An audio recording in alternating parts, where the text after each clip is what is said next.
Okay, so I'm here with Tobias Hoss from Lunar X. How are you doing, Tobias? So far, so good. Thanks for having me. That's not at all. Great to have an investor in the creator economy space join us on the show. That's something that we're really interested in. A lot of the commercial models and the developing creator economy. Obviously, everybody at MIPCOM is talking about creator economy this year. So tell us about Lunar X and what sort of investments you've made to this point and what your strategy is in this space. Yeah. So in short, we turn YouTube channels into global brands. And the thesis basically being that we acquire YouTube businesses, so not just the channel, not just the assets, but really the underlying business. And we then help them grow beyond YouTube, yeah. So that means launching on new platforms, launching in new languages, but even beyond content, yeah. So which product categories are exciting for this target audience? How can we create this product content flywheel, yeah, so that the content then reinforces product sales, and even beyond that, yeah. So we also have a music division, we have an event division. Just last week had a fashion show in Dallas in collaboration with Vid Summit. So always thinking from an IP and franchise building lens, how can we take this YouTube channel, that show, and expand it into additional areas. Yeah. Okay, so you're really an IP business essentially that's investing in creators and different commercial and being able to realize commercial opportunities around creators. Exactly. Yeah. So we take a majority stake in those businesses, and then together with the teams and those digital studios as well as creators, work on those initiatives, and really work with the entire team. And then rather help them when it comes to the back-end offices tasks, so like hiring people, taxes, legal stuff, financials, and then also on the value creation, especially the piece of business building beyond YouTube. Yeah, so entering those areas that I mentioned: product, events, music, and yeah, that way trying to create a IP that is bigger than a YouTube channel. Okay, so give us some examples of recent investments you've made and how you've scaled them. Yeah, so we, for example, invested into a large US business called Theorist Media from MatPat and his wife Stephanie Patrick. And that business is basically 4 channels when we acquired it. We then together launched a 5th channel in the style vertical, and now have expanded that business into events. So have hosted this fashion show, Creators in Fashion, where creators showcase their product lines, and we basically demonstrate that content creators these days are entrepreneurs and like making ways beyond content.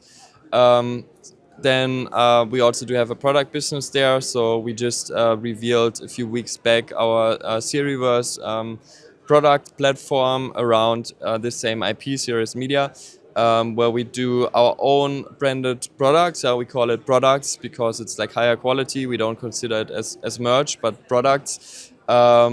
And also do collaborations. We have a collaboration with Poppy Playtime, an indie horror game, where we will also have another collection around the launch of their next release. And even like licensing deals. Yeah, there will be a Serious branded card game in 2,000 Walmart stores later this month.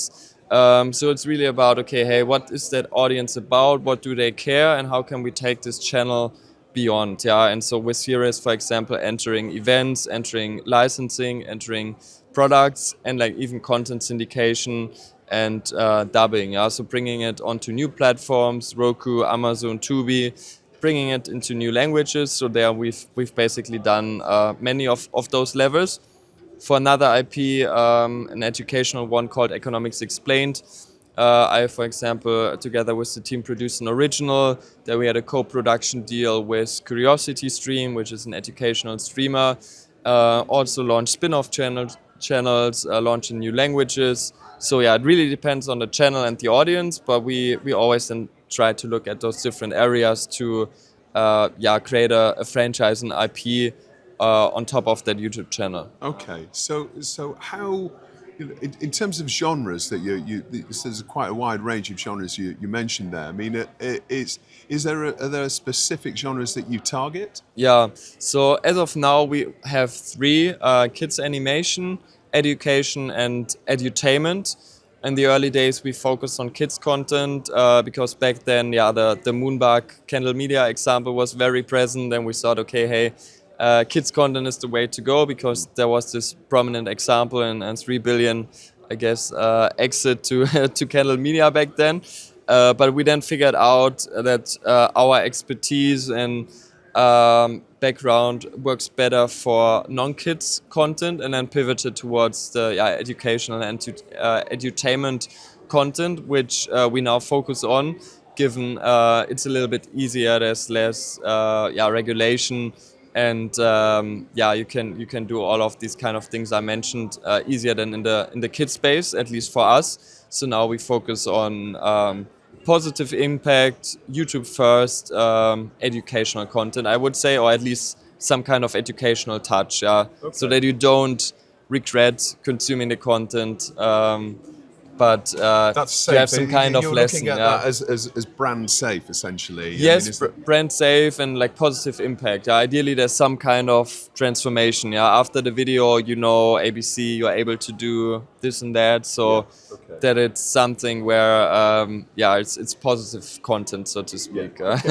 And is your background working in the creator economy? I mean, and tell us about the team that focus on this area within your business. Yeah, so my background is commercial and strategy. So I was at McKinsey before, and hence rather bring those capabilities to the creator economy. So being able to structure and plan and run projects, to think through what is like the right structure for these kind of projects. Who do we need to onboard to run that? And also bringing expertise from areas outside of the content world. So like e-commerce, launching and running events, and even the music space. But like most of it, to be honest, was just learning by doing. And having a kind of structured analytical mindset and digging into those topics, talking to a lot of people, understanding it better. And learning by doing. Okay. And I mean, do you see when you, well, first of all, how do you value a creator business?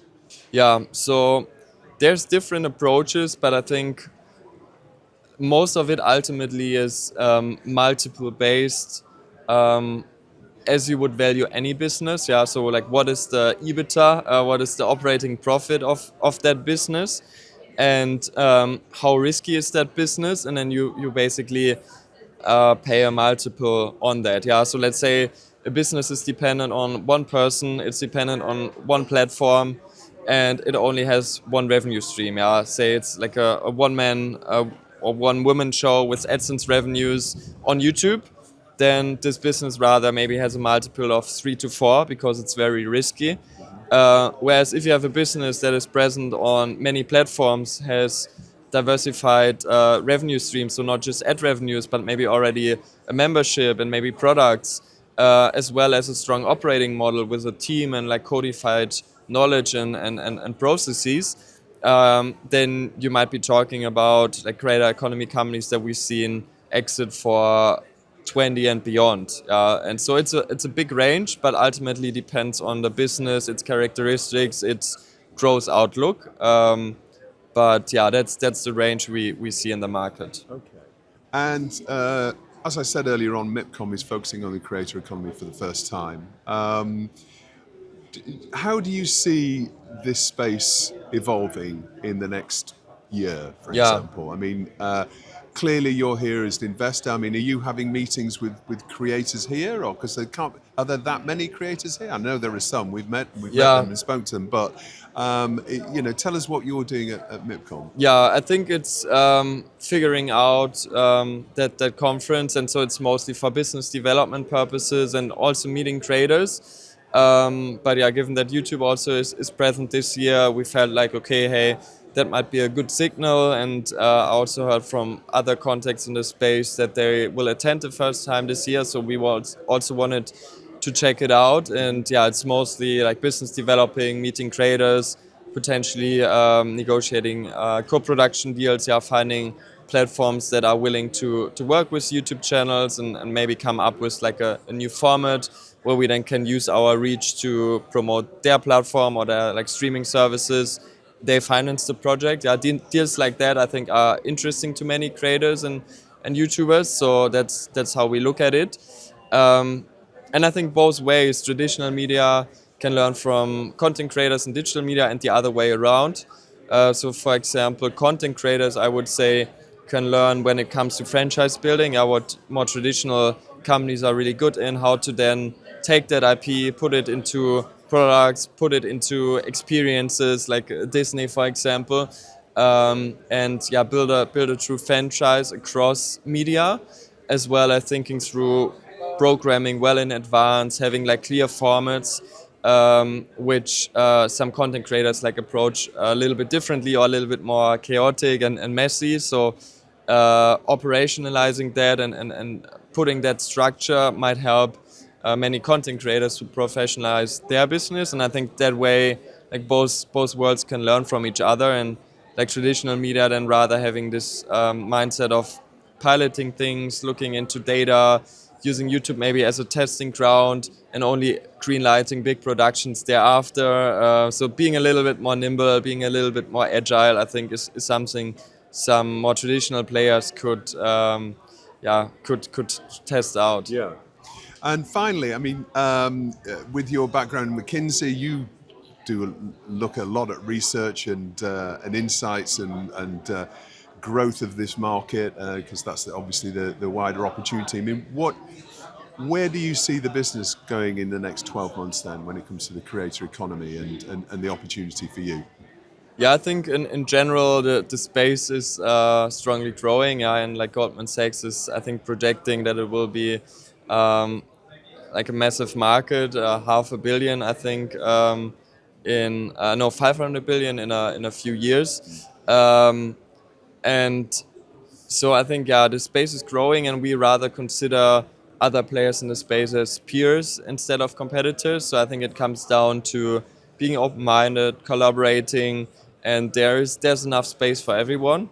And I think many creators want to work with brands, for example, more directly. So I think there will be a lot of innovation in the space, like creators becoming potentially even chief marketing officers of like big corporates and brands, creators coming onto cap tables of businesses instead of just doing like one-off brand deals. So I think that kind of true partnership and more long-term oriented collaboration we will see more of, and having creators in businesses and having long-term partnerships rather than just doing one-off deals and treating them just as talent, because most creators nowadays are entrepreneurs and have like their own businesses, small, medium, even large businesses like, I don't know, Dude Perfect, Damen, Mythical, all big media companies nowadays. Yeah. Tobias, thank you so much for joining us. Really exciting time for the market, I think, when it comes to creator economy. Lots of opportunity, and I'm sure we'll be hearing more about some new investments from you over the next couple of months. Yeah, stay tuned. Thank you so much for having me.